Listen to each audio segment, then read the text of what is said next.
Begun.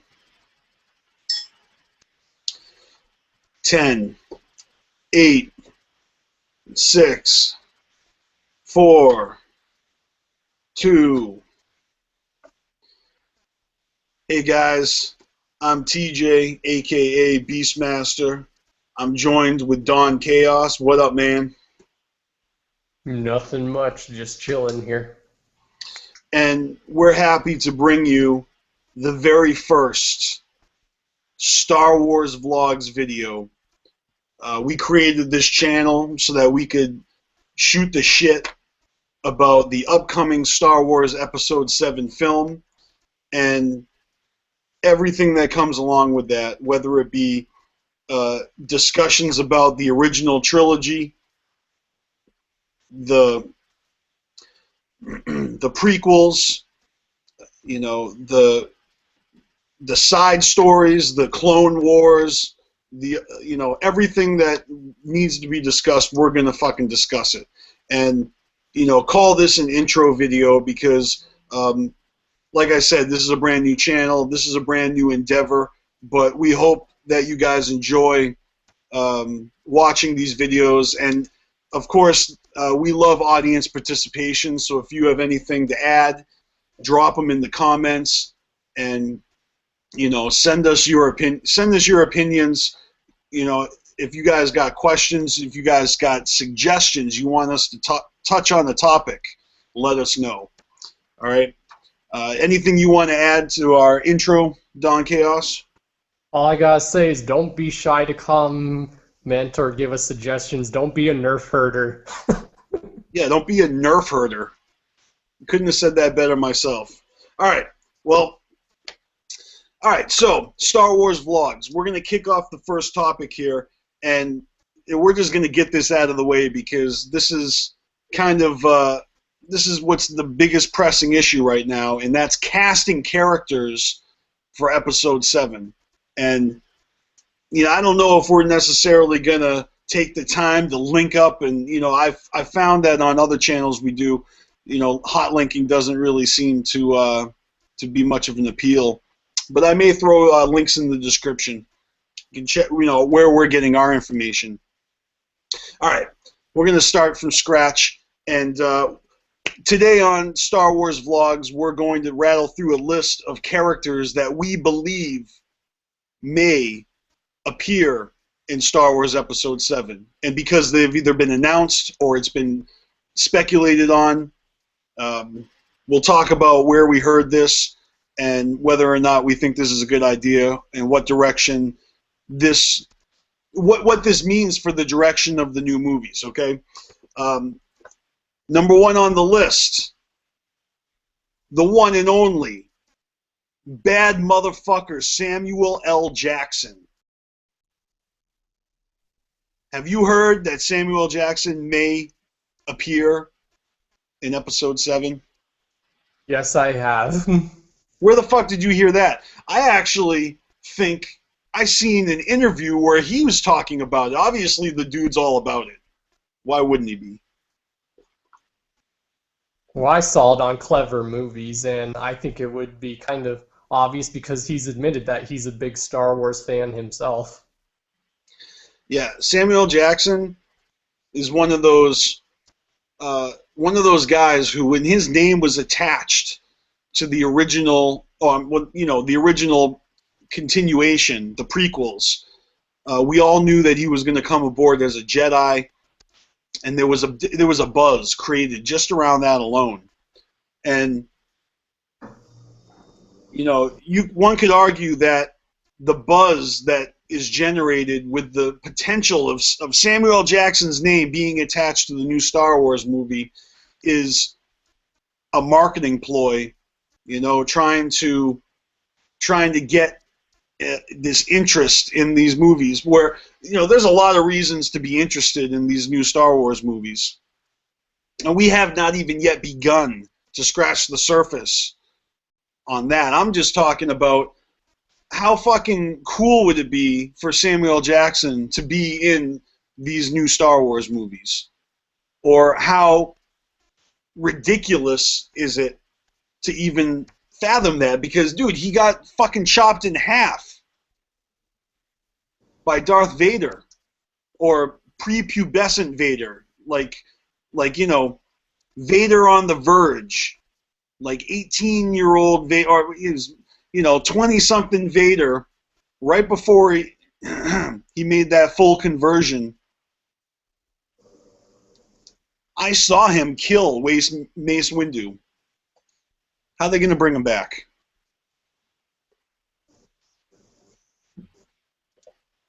I'll tell you how. They're going to clone the motherfucker.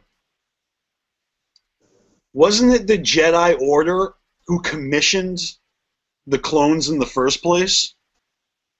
Well, it was a Jedi that commissioned it. Yeah. And they went out to El Camino, and they got the cloners to whip them up a batch of fresh stormtroopers, courtesy of Jango Fett.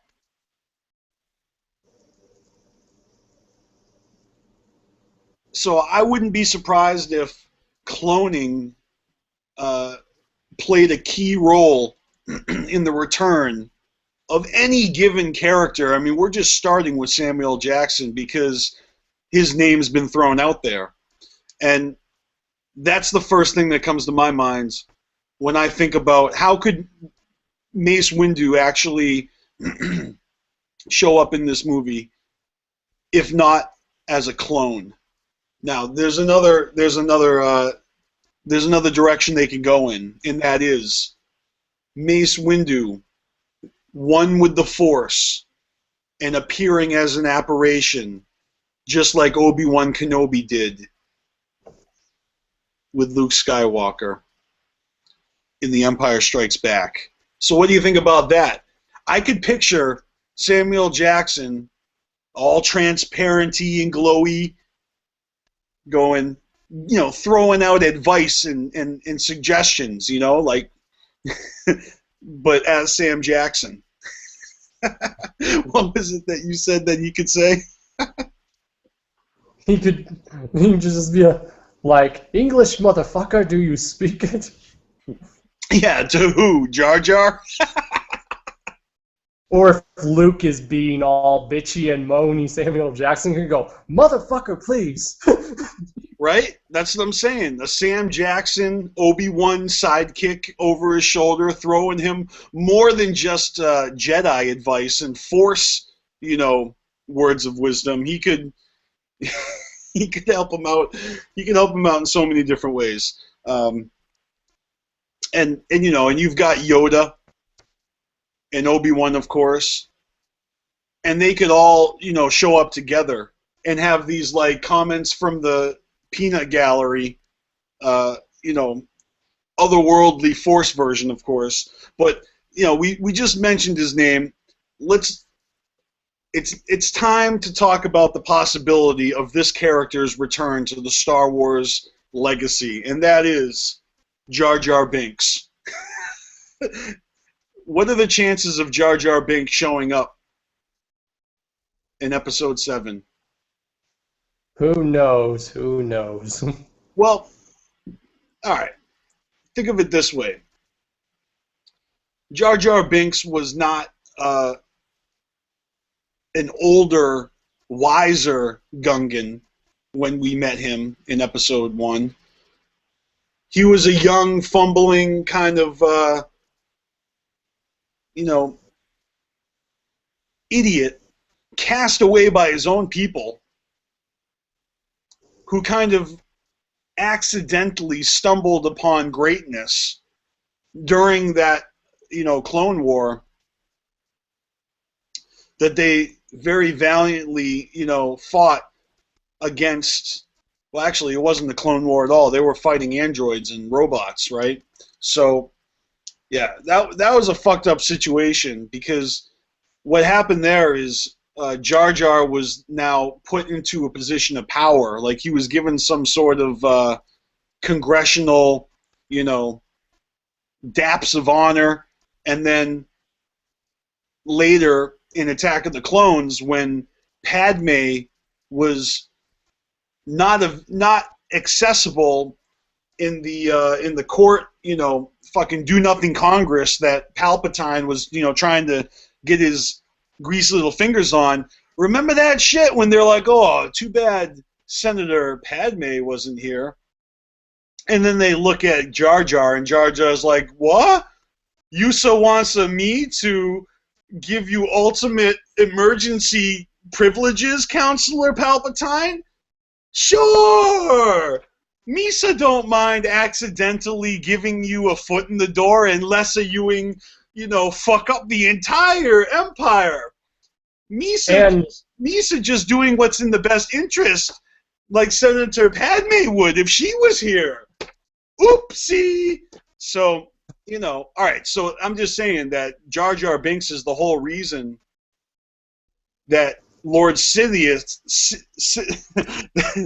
Sithius, what the fuck, I can't say his name, Sidious, Darth Lord Sidious became the fucking emperor of the entire universe, all because Jar Jar Binks.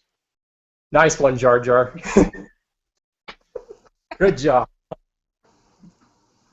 Now, when all shit goes to hell, Darth Vader has christened himself and, steamrolling over the Empire. All the Jedi are dead, supposedly.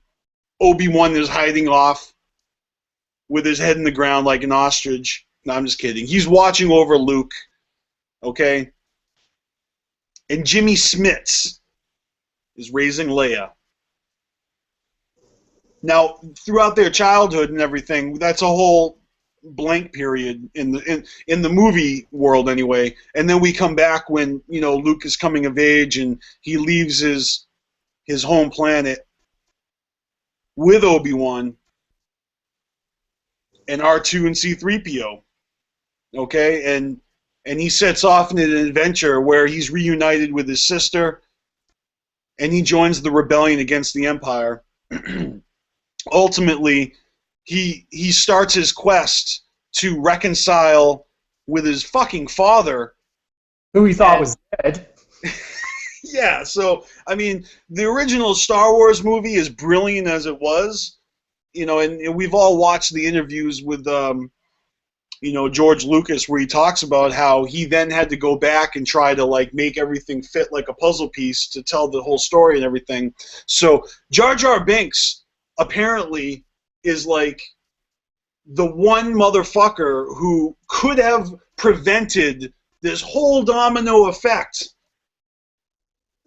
of chaos in the galaxy and Palpatine's rise to power. And where is he and all of his people during A New Hope and The Empire Strikes Back and Return of the Jedi? I mean, we're introduced to different ecological worlds, and we were introduced to Endor, and we met the Ewoks. And I remember as a kid, I liked the Ewoks because I don't know, I had that sense of innocence in me still. So that's why I don't really hold it against all the youngins out there who actually like Jar Jar Binks and have been introduced to this world of Star Wars with this cartoon character of Jar Jar Binks to usher them in through his comedy and his stupidity, because the Ewoks had that same appeal on me. They're like, do, and Princess Leia's all like, oh, you're cute, hey, easy, down, boy. We're on the same team here. Let's kill some stormtroopers. It didn't ruin it for me. It just kind of it enhanced that whole universe. And this was well before George Lucas went back and tinkered with all the CGI and everything. And that's a whole nother fucking argument on whether or not George Lucas killed Star Wars with his prequels. Well, right now, the way I see it is, giving Disney control of Star Wars, bringing in J.J. Abrams to direct it, and having Harrison Ford and Carrie Fisher sign on. I guess they're next on this character list that we're making. I'd say the only thing that could fuck up Episode 7 is Jar Jar Binks. What do you think? I agree. He already fucked up everything enough. I mean, and we all know that George Lucas loves it. Okay? I'll never forget the video I watched about the creation of a cartoon based off of Star Wars where they were given all this control and then they were introducing characters and having them say things and dialogue, and I remember the creators of this Star Wars animation were worried, or maybe it was actually a game. It was actually, a console game. They were worried that they were making Jar Jar Binks too annoying. And when they went back to Lucas, he was like, "No, make him even more annoying. Make the fans hate him just like they treat him in the movie." George Lucas loves the fact that we hate Jar Jar. Now, I don't know if that's because he's sick and demented or if he's a genius. A little of both. Yeah. All right. We're talking about characters who could appear in Episode 7. Let's talk about Harrison Ford, because Harrison Ford has been announced to have officially signed on, and I mean, why wouldn't he? Even though he's the one motherfucker who has all the power, he could say, "Nah, I'm not interested," and pass up on it. Something tells me he doesn't give a shit. I don't know. You know what? I want to restart this segment because Harrison Ford is the shit. And even though I don't think he gives a shit, I think everybody gives a shit. So let me start over. All right. We're talking about characters who could or... I said that wrong. All right. This is Star Wars Vlogs. I'm BstMstR. That's Don Chaos. And we're talking about characters who could be appearing in Episode 7. The beginning of the next trilogy of Star Wars movies. And we all know that Harrison Ford is officially signed on. Is this a good thing, or are we in trouble, Chaos? What do you think? Well, you have those people who are complaining that Harrison Ford is too old to be an actor. I'm like, how? He's still making movies. Sean Connery, who was the original James Bond, is still making movies every now and then. But the question is, if they brought Sean Connery back to play James Bond at the age he is now, is that something the fans would be into? And that's a completely crazy comparison because James Bond is always brought in as a fresh, new face. And, they change the actor often for James Bond because he is always going to be young and dashing and heroic and, he's got his vices, the way he's, his martini shaken, not stirred, he's got women in every zip code.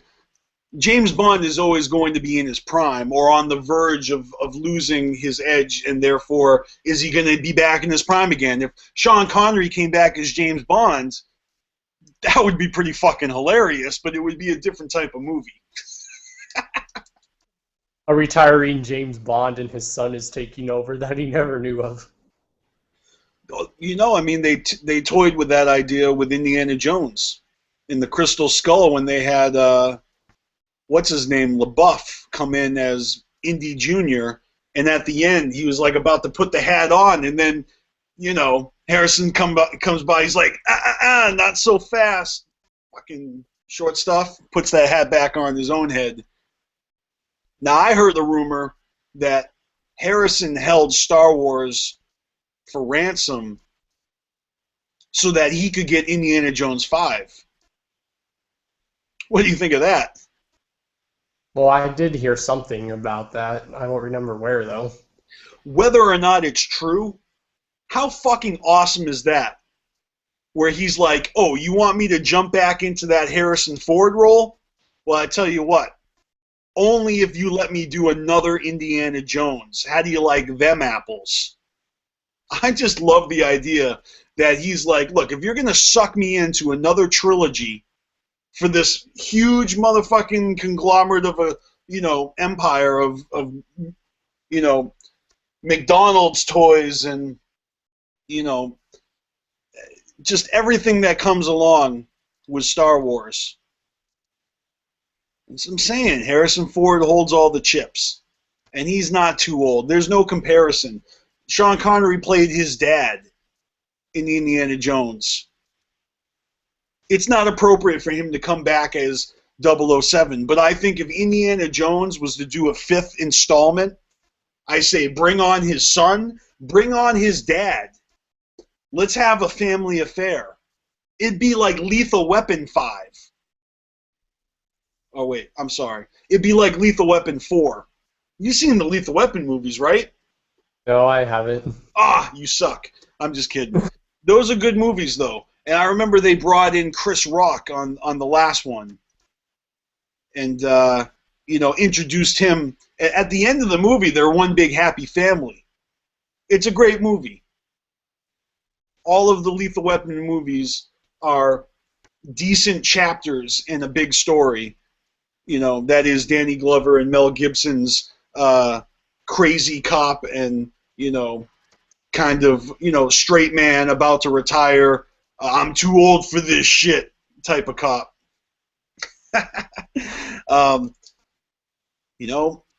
Die Hard is still going. I haven't even seen the most recent Die Hard movie.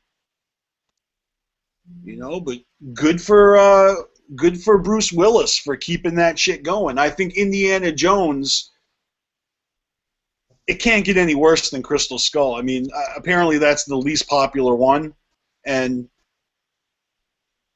there's nothing to ruin. I mean, if you're going to say, oh, well, this one was good, that one was good, don't worry. If you're an uber fan of something, don't fucking waste your life worrying whether or not the next installment is going to be good or not. Because let me tell you something. If it isn't good, life goes on. We've all had to deal with this. If you're a fan of the Alien legacy, then you know what I mean.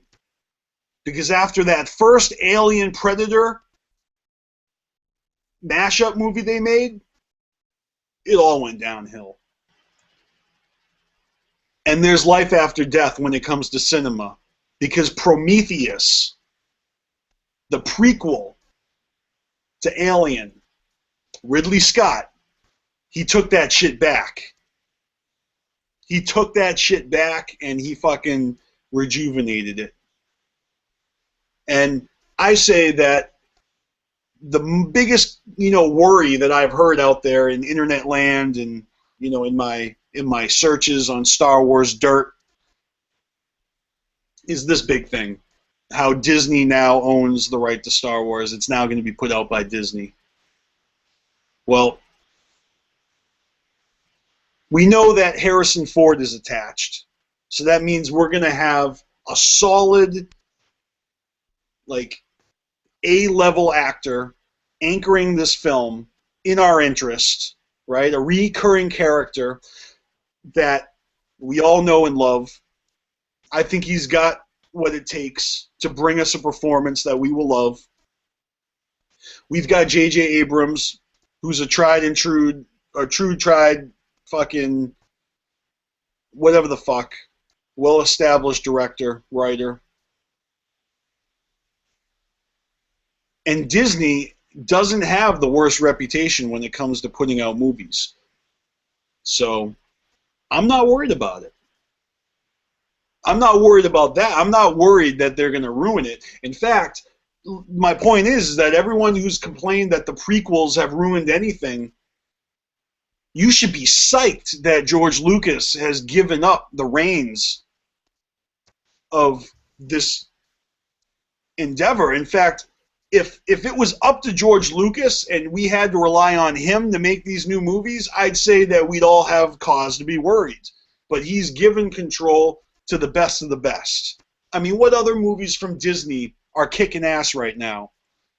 The Pirates of the Caribbean movies were all pretty fucking good in my opinion. I liked them all. They were good. They were well made. Enough said, but there are so many other examples. What do you got? Well, there's National Treasure, and people seem to forget that Disney owns the right to Marvel, and they've been doing a good job with the Marvel movies. Don't even get me started with the Marvel movies. Name me one of those Marvel superhero movies that sucks, besides Hulk. And I will argue Mm. that it's actually pretty good and it serves its purpose. You know, not every chapter of every story has to be the fucking atom bomb, but let me tell you something. I'm very much looking forward to seeing Thor 2. I have a feeling that's going to kick ass. The first one was great. Avengers was great. I'm a pretty big fan of all these Marvel movies, and I grew up a DC guy. I was all about Batman. I kind of slept on a lot of Marvel. I didn't even know shit about X-Men until the movies came out. And it's not because I wasn't around, it's because I had tunnel vision, I focused on the comics I liked, and I didn't really explore that other universe. So, uh, but you're saying that Disney is behind the X-Men movies? That can't be. Well, they bought Marvel Studios. I think they're putting separate Marvel movies and giving some of them like to Fox and stuff. All right, well, this has brought us to another segment of our video. We'll go back to characters again, obviously, because that's going to be a running segment. Let's talk about the spin-offs. All right? All right. You're watching Star Wars vlogs. I'm Beastmaster, that's Don Chaos, and we're going to talk about Star Wars spin-offs. I am completely dumbfounded by the idea of a Boba Fett spin-off. A, a movie, I mean, is it confirmed that we're talking about a motion picture here, or are we talking about some sort of series like the Sarah Connor Chronicles or Battlestar Galactica type, um, made for TV movie? Which wouldn't mean that it would be less interesting, because nowadays we've got Netflix originals, we've got Showtime series made for cable or internet releases. Now it's all fucking gravy when it comes to media and how we ingest it. The fact that they're making a Boba Fett bounty hunter spinoff, how the fuck is this going to work? Well, they could always do it many different ways. They could like show like some of the people that Boba Fett has like hunted down and got paid for killing and stuff. It would be really smart of them to do dual stories where Boba Fett in his prime hunting down scum in the galaxy, or just like basically being a missionary for the Empire, and in his adventures in space have flashbacks to his childhood before and after Papa Django gets beheaded by Mace Windu. Because that's the whole turning point where obviously Boba Fett chose to follow in his father's footsteps, at least in wearing that fucking body armor. You know what I mean? He got his own tint of color, and when we see Boba Fett in The Empire Strikes Back, he's already got battle scars all over his uniform, and I watch a lot of videos that talk about vintage Boba Fett action figures.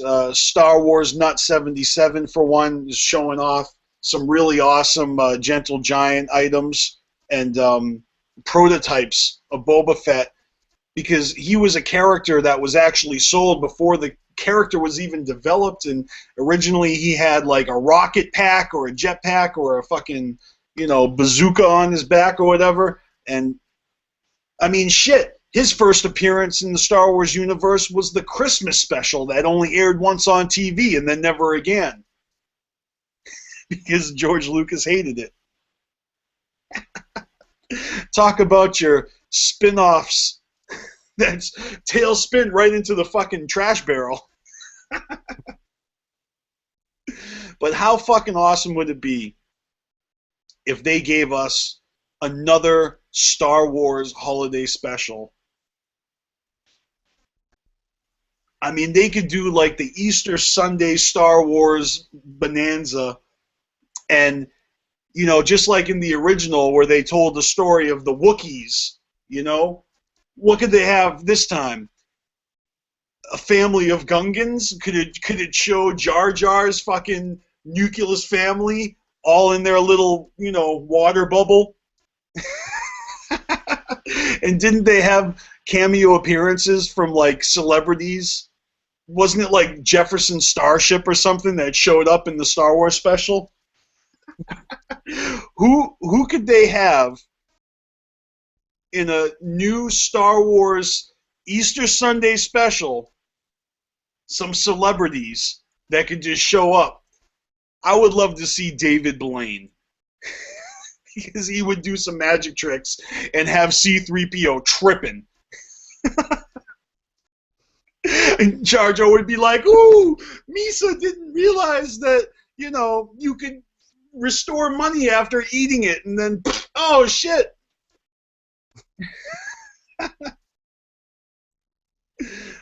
Or another one of my favorite actors and comedians, David Cross. You know him from Arrested Development, Mr. Show. I just think it would be funny to see him interacting with any Star Wars characters, whether it be a Gungan or Samuel L. Jackson. One with the Force Samuel L. Jackson. Because we all know Mace Windu got murked. Who did you suggest? David Hasselhoff? Why? Because he's international superstar David Hasselhoff. Everybody knows and loves David Hasselhoff. And at this point you realize that the only people who can be featured in the Easter Sunday Star Wars special are people whose first names are Dave. So we got to get Dave Chappelle. And I could see one with the Force spirited Dave Chappelle going back to back with Sam Jackson. I could see that. We could have David Bowie show up. He could fucking bubble in just like he does in The Labyrinth, and be wearing some nut huggers and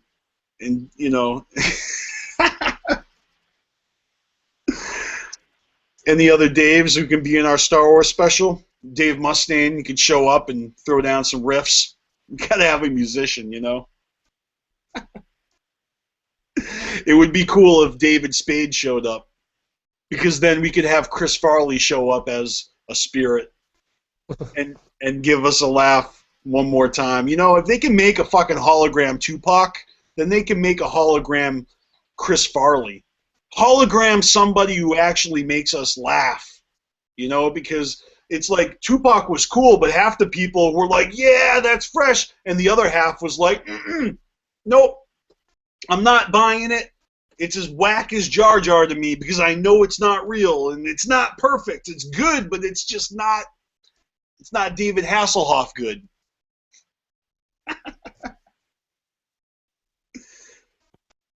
Yeah. I don't know about that holiday special, but they did make 2 whole movies about the Ewoks. You had the Caravan of Courage, and then you had the Battle for Endor. And as much as people say, oh, the Ewoks suck, they ruined the Star Wars trilogy, they made 2 whole fucking spin-offs about Ewoks. Now, I said it before, and I'll say it again, the only thing that could ruin Episode 7 is Jar Jar Binks. But if the powers that be are insistent that we need characters like Jar Jar and Wicket, then go ahead and just make a fucking Gungan spin-off movie. The Gungan Avenger. Caravan of Numbskulls. I don't know. That's derogatory. They're like fishmen. They're kind of like, I don't even know. Like, they got floppy ears. They're kind of like Jamaican water rabbits or something. I don't know what Gungans are. I mean, what were the Wookiees?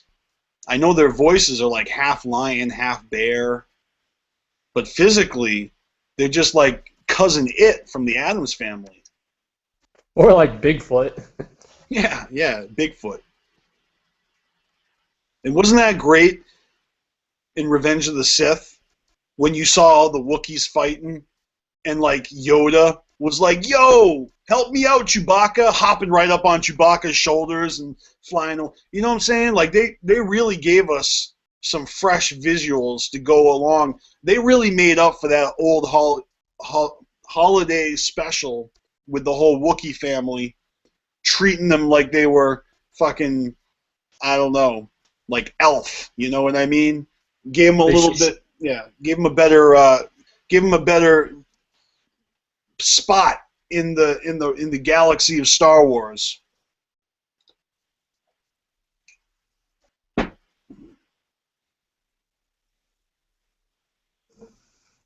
I could see them doing a Gungan movie. They probably won't do a holiday spinoff. The Boba Fett spinoff is apparently already carved in stone. And didn't you say you heard about a possible other spinoff? What was that? that it was going to be a Han Solo one. A Han Solo spinoff movie? Are you kidding me? Now, I don't know who comes up with this stuff, but that's like the big question on whether or not we can handle a new Han Solo appearance in a new movie. If they do a whole spin-off, that means he's got to be really on his game in this new movie to warrant a whole spin-off of him at his age. I'm just saying that the question on whether or not Harrison Ford is up to it has got to be an undoubtable yes if he's up to doing a spin-off series or movie as well. I don't know how I feel about that.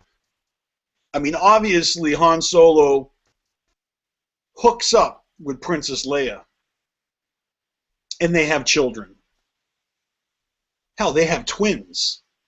Why? Because twins are like genetically in people's family. I mean, Han married Leia, snatched her right out of Luke's hands before they realized they were siblings. They had a little bit of a love triangle going on there back before they lost their innocence. Before Luke knew who his dad was and who his own sister was. There was a time when Leia was kissing her brother to get Han jealous. So in the spin-off, are we going to hear any witty snaps from Han? You know, something along the lines of, "Yeah, well, you were making out with Uncle Luke back before we were an item." Remember that? It was on the Millennium Falcon. C-3PO was there. You remember that? Oh, we swept your memory again? C-3PO doesn't retain shit for information. R2 remembers. Beep, boop, beep, beep. Yeah, R2 knows everything. He was there from day one. R2-D2, the day oneer. They should really just make a spin-off of R2 and C-3PO and have them go around the universe, and then they could fucking interact with everybody. You know, they could have a different episode. I'm already coming up with, you know what I'm saying? Lucas, J.J. Abrams, you know, Michael Eisner's Ghost. Somebody hit me up. I got all your ideas for you right here on Star Wars Vlogs. We're going to continue to talk about this shit. Let's move on to the next topic because I'm tapped out when it comes to spin-offs. We're going to do the J.J. Abrams bit. All right. Hey guys, you're watching Star Wars video. Oh, I'm sorry. No, Star Wars Vlogs. Have another one. This isn't coffee in my mug. It's Zambuca. No, I'm just kidding. All right. Hey guys, you're watching Star Wars Vlogs on BstMstR. That's Don Chaos. How you doing, Maine? I'm doing good. All right, we're going to move on to our next topic, and that is the director of the new Star Wars Episode 7 movie, none other than J.J. Abrams. How do you guys feel about that? I'm only talking to Don Chaos, but obviously, if you guys watching would like to share your 2 cents on the subject at hand, let us know, please. How do you feel about J.J. Abrams being in the captain seat for the new Star Wars trilogy? Or at least, I mean, I hope that he's going to. I'm in favor of it. So I hope that he sticks with the trilogy and does what he does best. But is everybody in agreement with me? Is this an acceptable choice for Disney to give us J.J. Abrams? What do you think, Don Chaos? I mean, are you all for this, or do you have any doubt? Do you have any um, skepticism at all? Well, I have good faith in him because he did do a good job with the Star Trek movies, and who ever thought you'd see the same guy that did the new Star Trek movies doing the new Star Wars movies? That's something you thought you'd never hear. No, I don't think anybody saw that coming. And it's 20 years ago, if you told a Trekkie that Star Trek movies and Star Wars movies are going to be directed by the same motherfucker, if you told that to a Star Wars fan 20 years ago, hell, 30 years ago, which came first, the chicken or the egg? Not many people today even think about this, but Star Trek started off as a television show, so even though it came out first, it was pretty campy, and I mean, Star Wars as a major motion picture, an indie filmmaker, completely changed the world, but it doesn't take away from Star Trek's legacy. And of course, you've got iconic characters: Captain Kirk, Spock, Bones, Scotty, Aurora. All these characters, they would come in different episodes, and but it's a different monster than Star Wars. So I think when the movies finally started to take off, and I grew up on these movies, okay, so I'm not one of these people that chooses a side, except I'm sure it's pretty fucking obvious that we do videos here on Star Wars vlogs, not Star Trek vlogs.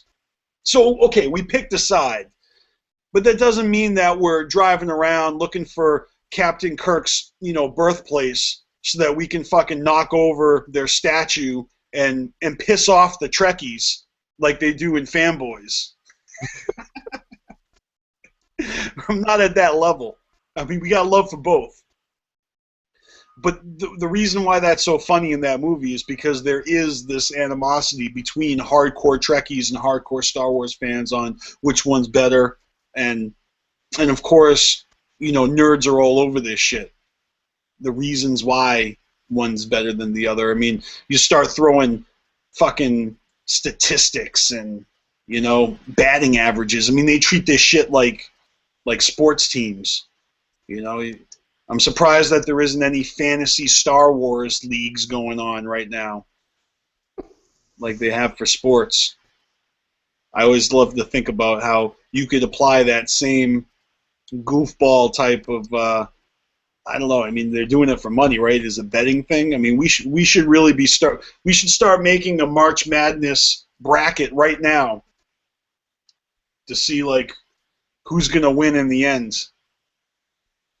Of course, that's just me thinking about characters, but this is about J.J. Abrams. I, for one, am a huge fan of Lost. It's kind of one of the things that I nerd out on. I watch Lost, and very awesome storytelling. I'm a huge fan of Fringe. We all know that J.J. Abrams, as a director, he's given us some of the Mission Impossible movies. He's worked hand in hand with Steven Spielberg, like Super 8. But it really does blow my mind that this guy who, when he was given the rights to make Star Trek over again, I was excited about that. You're a fan of the new Star Trek movies. And I still love the old movies. That's a loyal fan right there. one of the things that I've come to terms with as a hardcore fan of Star Wars, a pretty big fan of Star Trek. In order to maintain my own sanity, I have become numb to all of the criticisms and insults and ass aches towards either one of these franchises. In fact, it's kind of impossible not to embrace these criticisms. And like I said before, George Lucas loves it when fans hate on certain characters. If anything, that hate for Jar Jar Binks is just as valuable to him as people's obsession with lovable characters. As crazy as that sounds. I'm going to turn this back on J.J. Abrams and say that I do enjoy his work. I think that this whole franchise is in good hands with him, as long as he doesn't rape us in our eyeballs with lens flare too much. You know, hopefully that's the Star Trek thing he does, and that'll be the difference between, you know, these two different you know, projects that he's embarking in. Everybody who's a fan of Star Trek is going to walk out like hypnotized. When I leave Star Wars movies, I want to feel inspired, and I want to feel like a kid again. So there needs to be a healthy dose of that childlike innocence, but then there also needs to be something deeper and darker. And I think that J.J. Abrams does a good job of you know, presenting compelling character stories, you know, and especially the way he weaves a story and makes real dramatic sequences out of, you know, well, all I'm saying is that J.J. Abrams is the shit, so haters can suck it up. Y'all know people that are hating are just creating as much of a buzz as people that are showing appreciation. So we'd love to know what you think about it. J.J. Abrams. The video will stand as is. When we learn more, we will talk further. But that's where we're at. So, what else do we got? Any last-minute topics? Not that I can think of right now. We didn't talk about Mark Hamill too much. Well, there we go. Let's go back to characters. All right, new segment. Hey guys, you're watching Star Wars Vlogs. I'm BstMstR, that's Don Chaos. We're going to go back to character speculation, and this time we're going to talk about Mark Hamill. Now, Mark Hamill was in the original Star Wars movie. What was the name of the character he played? Oh yeah, Luke Skywalker, the fucking main character. Hope no one out there was experiencing tip of the tongue syndrome just because I pretended like I didn't know who Mark Hamill was playing.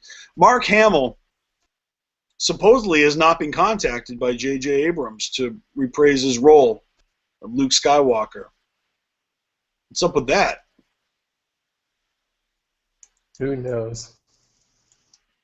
Is it because he's not as desirable as Harrison Ford as far as current actor big dick status? I mean, do we not care about Mark Hamill anymore? Mark Hamill has gone on to do some pretty amazing things in his career. One, he was the voice of the Joker in the animated Batman series. I guess only Batman fans know about that. Is that not a Star Wars wide known fact that Mark Hamill has been holding it down as the Joker?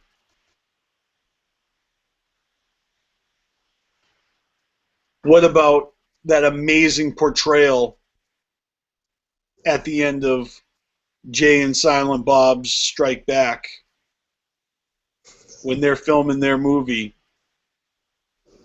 and he was Cockknocker? That was a pretty fucking epic cameo appearance, as was Carrie Fisher as the nun. See, I like how those two were involved in Kevin Smith's movie, highly inspired by Star Wars from the title all the way down to, you know, character and plot and a lot of jokes. Star Wars is like the most parodied fucking thing in the universe, man. You ever see, what's that movie, where they make a porno? Oh, I haven't seen it, but I heard it's funny. Yeah, it's great. It's a great movie. Good fun. Anyways, they actually end up doing like a Star Wars parody porno where they're all dressed up. I mean, obviously, if you're gonna make a porno with your friends, you're gonna do a Star Wars themed porno. I feel like there's gonna be a Star Wars themed everything before our planet is fucking destroyed by the Death Star. Did you know that more people petitioned to have a real Death Star built than number of people who signed up for Obamacare on their new website? Even There are rumors. more people. I don't know what. More people want a real Death Star than they want fucking health coverage in Obamacare.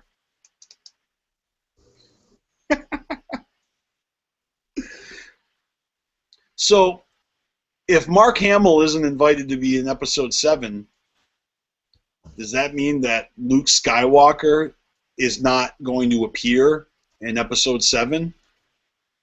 Look, I'm just going to rattle off a few theories. One is that they could really focus on Han Solo and Princess Leia and their new family, the Solo twins, whatever siblings they got. But isn't there a plot line that they may go towards, and without giving any spoilers away, Don Chaos,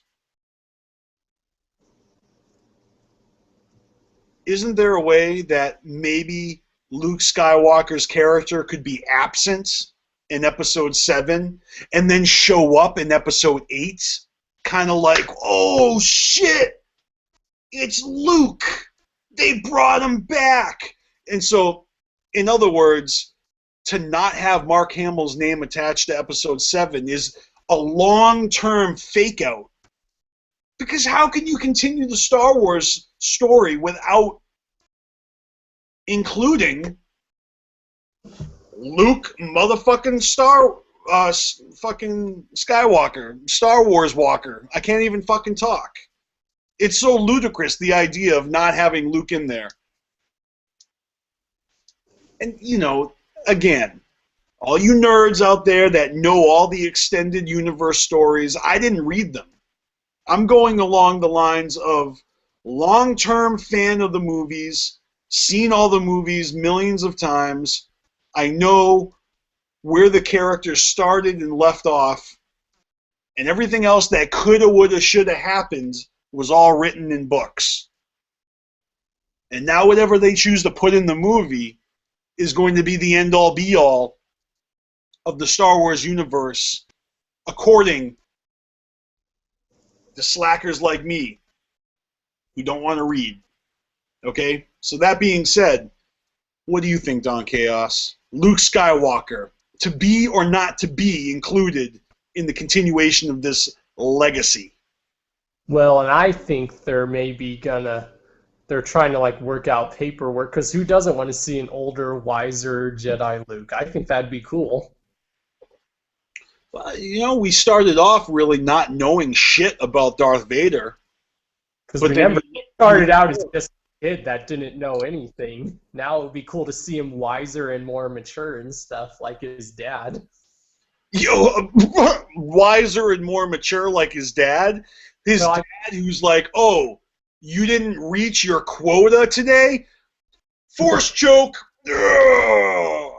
Pray I don't murder you anymore while you're unconscious. Take him away. Who's the nearest fucking stormtrooper? You? You are now in charge. He's like, haha, thank you. Glad to be number 2 to your number 1. Yeah, real mature there, fucking Anakin. or more mature than his is what I meant to say. All right, well, if they do bring back Luke, I think that they gotta take him down a dark path. I think he needs to join the dark side. And isn't there a storyline where he does that? Well, and he actually ends up having kids himself. Oh, okay. So now we're talking about cousins, right? If you got the little Jedi solos, they're probably going to be like teenagers. They're probably going to. That's where all the sex appeal is going to be, by the way. We're Prince, looking forward to 16, 17, 18-year-old Jedis, all right? These guys, and of course, they're all going to be cast by 20-somethings, you know, just like you had your 19-year-old Leia, right? Ooh, you a little short to be a stormtrooper, huh? I mean, she had those sexy buns.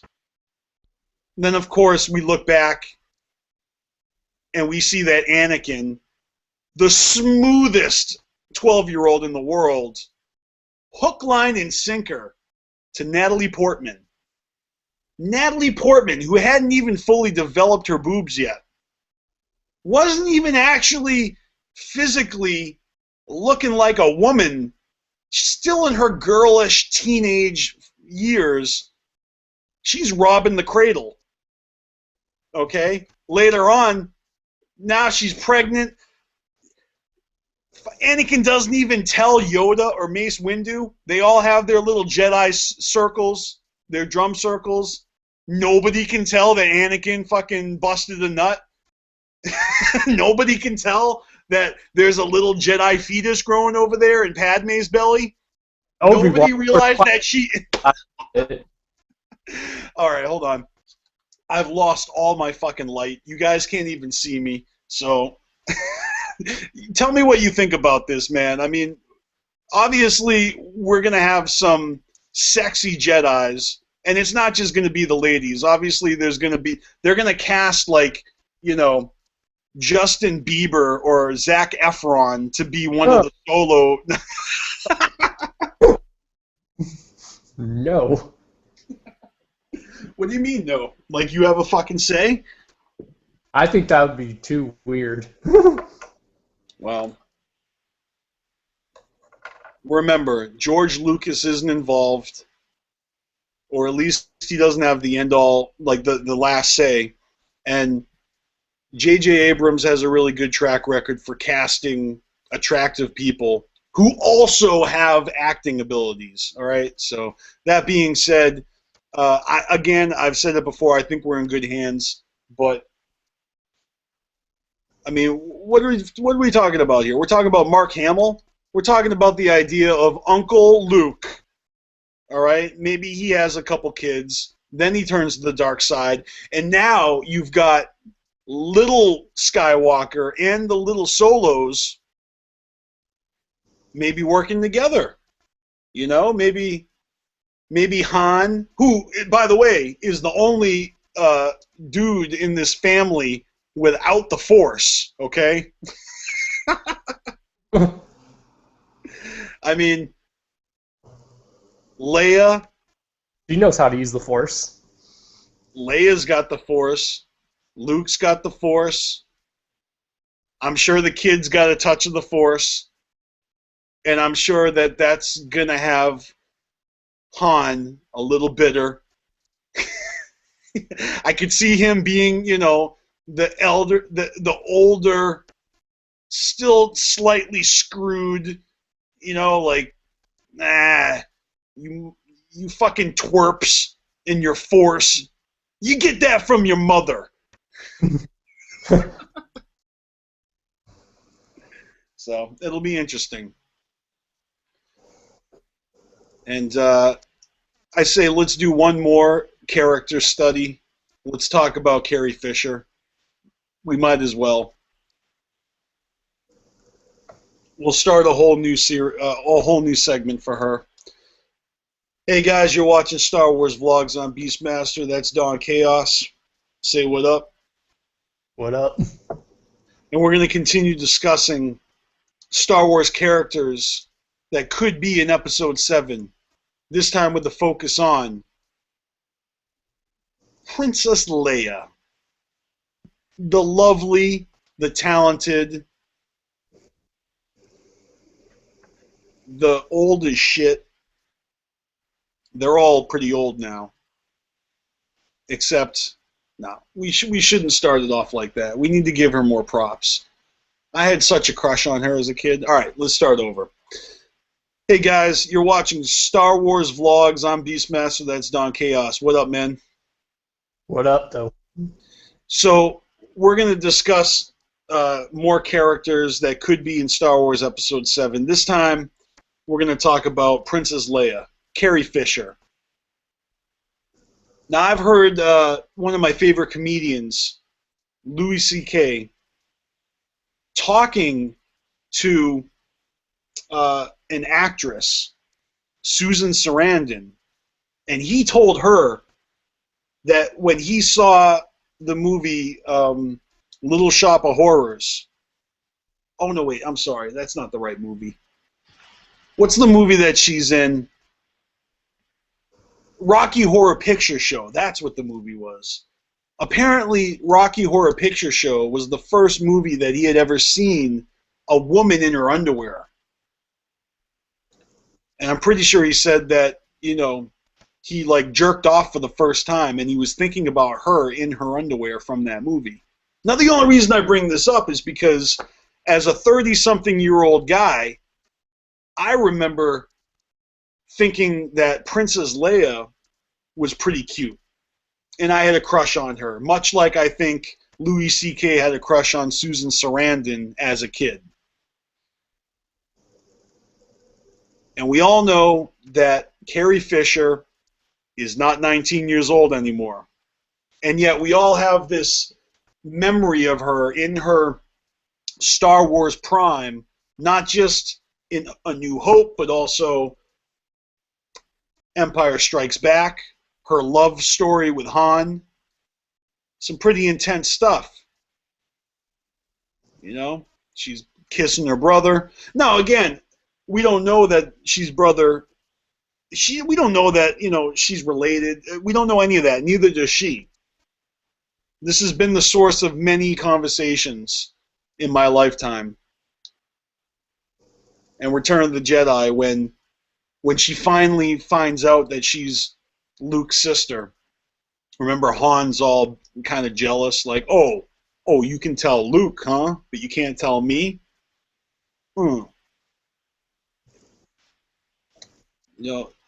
That right there is like so mind-blowing. I couldn't believe it, that she actually has the Force this whole time and she didn't know it. Talk about a late bloomer. I mean, even Yoda was like, you know what, Luke, you're a little old to be training as a Jedi right now. But in the modern age, since they don't start you right out of the fucking Jedi fetus, apparently back in the day, as soon as you're born, you got Yoda fucking slapping a helmet on you and forcing you to battle with lightsabers in, kindergarten class. That's crazy talk, man. You let a fucking 300-year-old frog put a fucking deadly weapon in your little kid's hands. And that's how Jedi are trained for like thousands of years.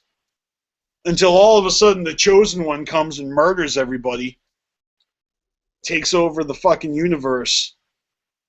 Hand in hand with Palpatine. Alright, I'm getting off topic here. What I'm really trying to say is that Princess Leia in her slave bikini in Return of the Jedi played a significant role in my former self learning about my own boner. That's all I'm going to say. And I'm sure that there's lots of people out there who can relate with me when they say that they had a huge crush on Princess Leia or Carrie Fisher. Now, I've watched a lot of actresses grow up. As I was a kid, I seen young actresses, and I thought to myself, they're going to be something when they grow up. I bet they're going to be hot shit. You know, I can just see their career unfolding in front of my eyes. I could tell it was going to happen to Kirsten Dunst when she was kissing Brad Pitt in Interview with a Vampire. Kirsten Dunst is my age, okay? And I remember all the fucking attention she was given for that. And then she grows up and she starts doing more movies, and before you know it, she's Mary Jane in the Spider-Man movies. How cool is that?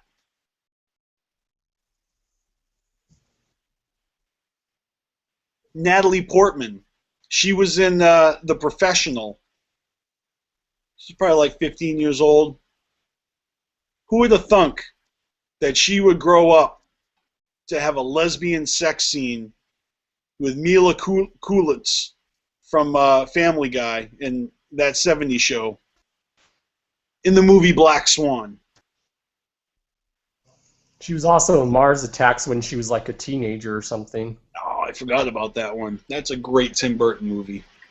And it's funny. We should do a segment on what it would have been like if Tim Burton would direct the Star Wars movies coming up. How crazy would that be? You'd have Darth Beetlejuice.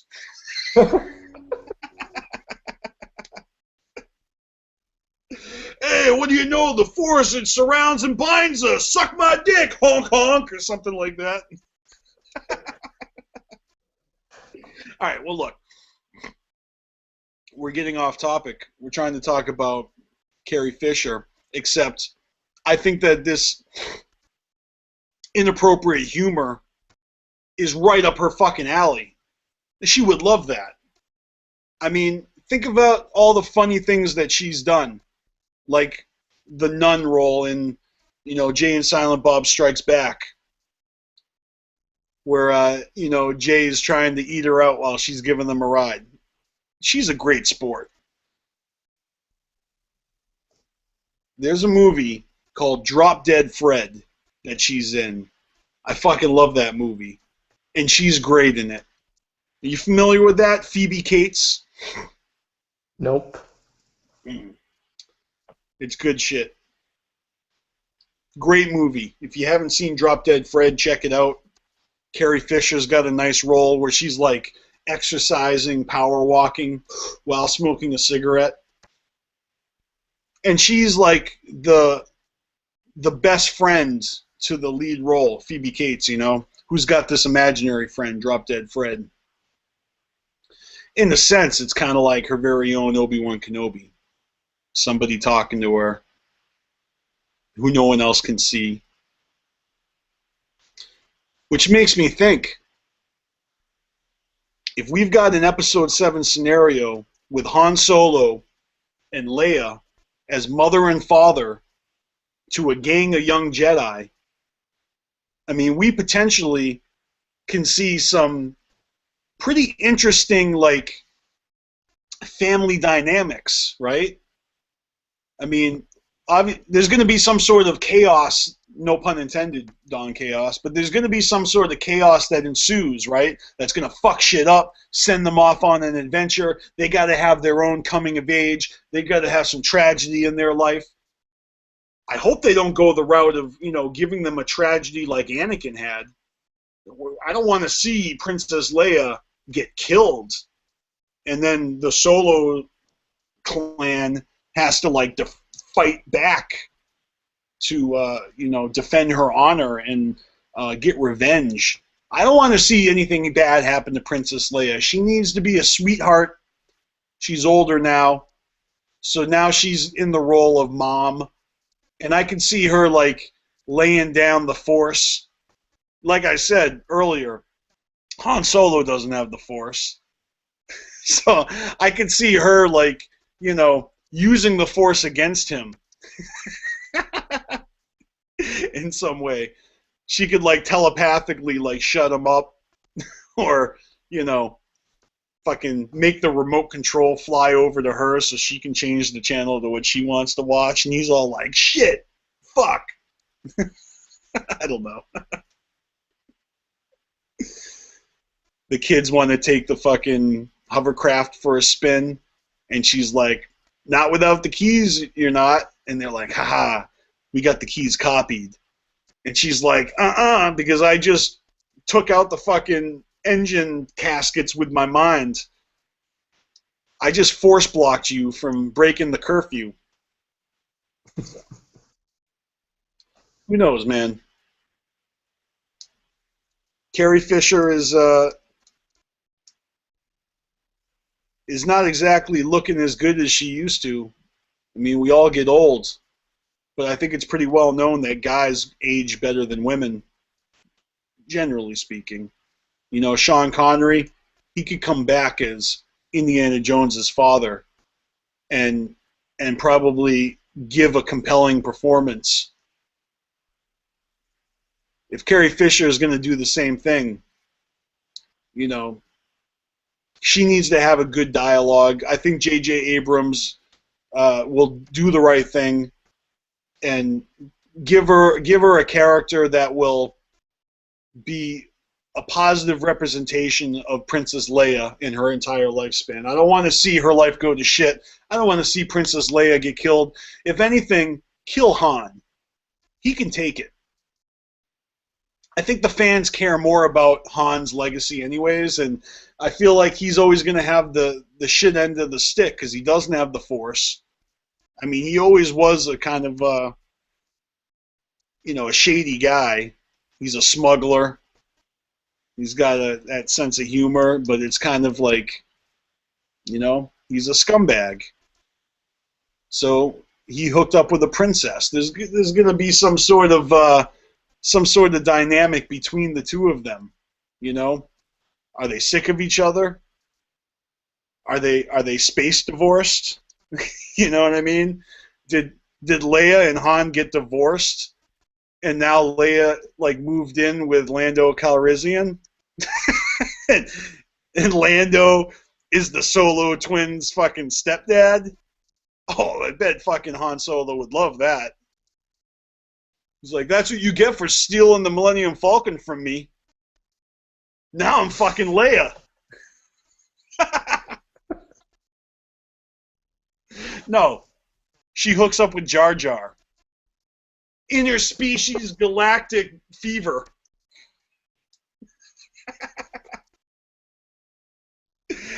The Solo siblings have this one fucking younger half brother, half, fish rabbit. Who has the Force nonetheless.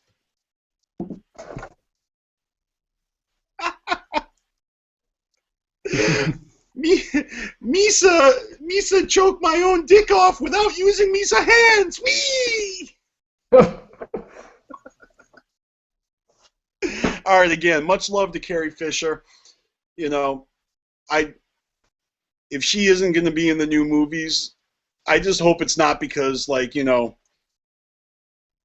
Harrison Ford's sitting down with the kids and they're like, yeah, we wish Mom was still alive. It's too bad Luke turned to the dark side and killed her. And then, Luke is now, whatever, Darth Skywalker, or whatever this fucking name is when he puts his daddy's helmet on and fulfills his destiny. And then has his sister standing over his shoulder all the time, cussing him out, making fun of him. Like siblings do. I can't, come up with the one-liners, but that's what all the spirits do. Luke, use the Force. I am the wiser one. I know what's good for you. I have dirt that you don't have. Leia could be like, Luke, just kill yourself. It's a fucking party up here. Mace Windu is breakdancing.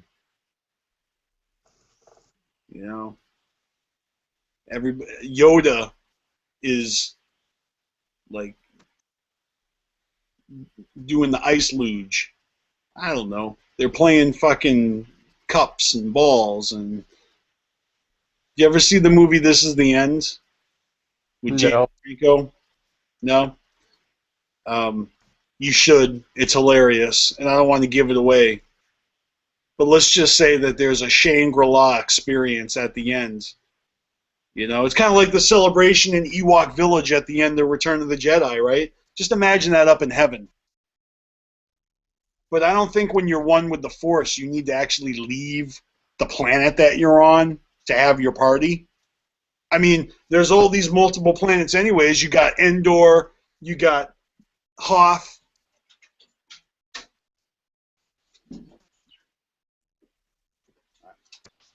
We're going to have to wrap it up and say we'll join you. You can join us next time on Star Wars Vlogs. You got anything for us before we end this shit? Nope, I don't. All right. Well, may the Force be with you, and we'll catch you later. Later. See you.